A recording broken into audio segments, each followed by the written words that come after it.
about a video pertaining to the balance of characters in Genshin Impact, and more so the balance of region-based characters. As the title implies, it's Fontaine versus all the other regions that we have currently available for us to play, and I'm going to talk about how Fontaine has kind of eclipsed all the other regions in power, but not exactly power. I'm not sure what the right word would be. If I was to put it in as a term, it's just general usability. That's the term I would use to describe how Fontaine has eclipsed all the other regions. It's general usability of all of its main DPSs as well as supports. But I should preface, I may or may not spoil a few things about a future character by the name of Farina or Focalors, so if you don't want to hear anything about her kit or how she generally might work, by all means step out of the video. But if you're all for the topic, let's continue. So for those who are unaware, Fontaine launched pretty recently. 4.0 happened about a month ago or so, and then now we're in 4.1 and we've had a few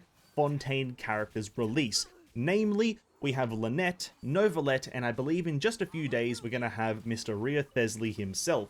And these characters are very, very powerful. Some have argued they are much stronger than the main DPSs that we've had for their roles for a very long time. Some argue that they are much, much stronger.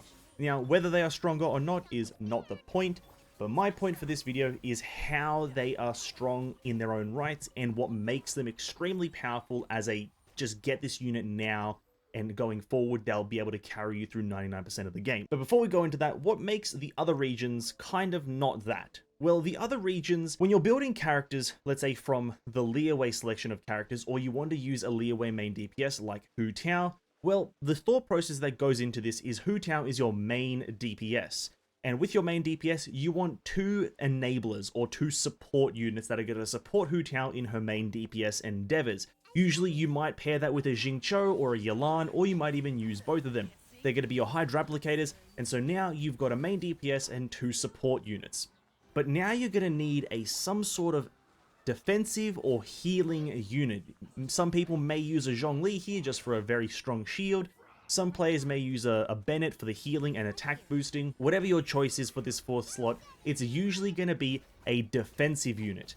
And that is the crux of all of the other regions, namely Sumeru, Inazuma, Leeway, and Mondstadt.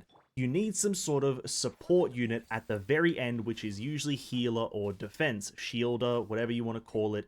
You're going to need that just for some survivability, because if your main DPS dies due to some, unpredictable damage, well then that DPS is now gone.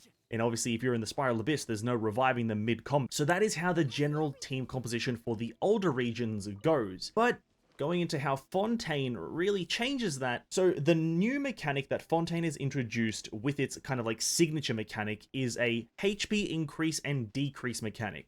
Usually going along the lines of when this character's HP increases or decreases, gain a certain effect, be it elemental damage bonus, attack bonus, HP bonus, whatever the effect is, it's when HP increases or decreases. And it's very, very powerful as proven with Liney, or Lynette, I believe, the Archer one, I can't remember their names, as well as Novelette and Rhea Thesley are proving these points very powerful. But another mechanic that usually accompanies these characters is a incredibly powerful self-healing mechanic. I'm going to say that one more time. This is a main DPS that usually has an extremely powerful healing mechanic to themselves. Very, very interesting mechanic.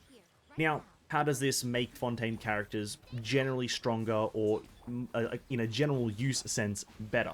Well, it just makes it so that fourth character slot, which would usually be locked behind a healer or a defensive unit, is now free to be whatever you want it to be. It could be another support unit, be it an Animo Shredder, an enabler, a CC unit, whatever you want. It's now open for usage for whatever you want, as long as you have a Fontaine main DPS. This is seen with Liney. Liney is like a triple pyro team composition. Usually, I believe it's usually Liney, Bennett, Zhang Ling, I think, and then like a Kazuha. And then that's your main DPS kind of squad for Fontaine characters. But usually speaking, you're not going to be running a healer unless that healer is a busted one like Bennett. And so that's how Fontaine has changed it from a general usability standpoint. Because if you do roll for something like a Hu Tao, a Zhao, what's another one? Raiden Shogun, Yayamiko, you're probably going to run them with a healer. Because you're going to want them to live. You don't want them to die mid-battle, and then now you're out of a DPS. But Fontaine characters, fortunately or unfortunately, depending on your perspective on the matter, they don't need a healer. They can quite easily sustain themselves, as usually their healing output or their healing throughput to themselves is higher than their HP drain. A big contributor to this one is Novelet, as he probably has, I would say, the strongest healing in the whole game. If you look at it from a raw numbers perspective, as he can 0 to 100 himself, probably with just about one charge attack, or near one charge attack, as he essentially absorbs droplets. The droplets heal him for a flat percentage amount of his like max HP, and there you go, bada bing bada boom, you're full HP with Novelet. And I suspect all the future Fontaine characters will have this mechanic, and whether this is a good mechanic or a bad mechanic, it's all up to your own perspective, but this is the big reason why Fontaine characters are going to be generally better to be pulled for, or if you don't want to look at it like that, they're just going to be a little bit easier to use. Again, a use by experience is going to be a little bit better than the older characters. You know, comparing it to a Xiao, where Xiao can very, very easily kill himself by accident by draining his HP too much.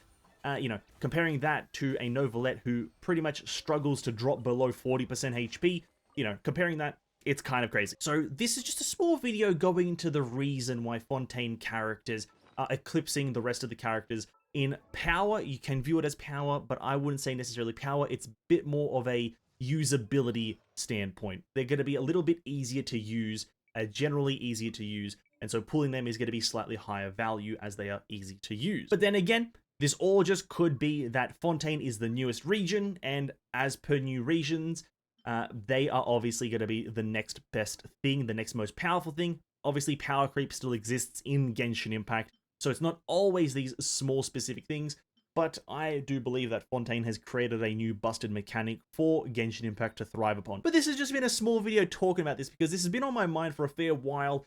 Genshin Impact has introduced a new mechanic that is extremely potent and powerful and made certain characters extremely powerful. Novelet, this man's broken as hell. So I just want to talk about why Fontaine is going to be very, very good to pull for a lot of the main DPSs from this. And as for why I didn't mention Farina, she's not a main DPS, but she still has a fair bit of HP drained to her kit that can make it very, very powerful. But anyway, if you've enjoyed the video, thank you so much. Like and sub, and I'll catch you guys in the next one.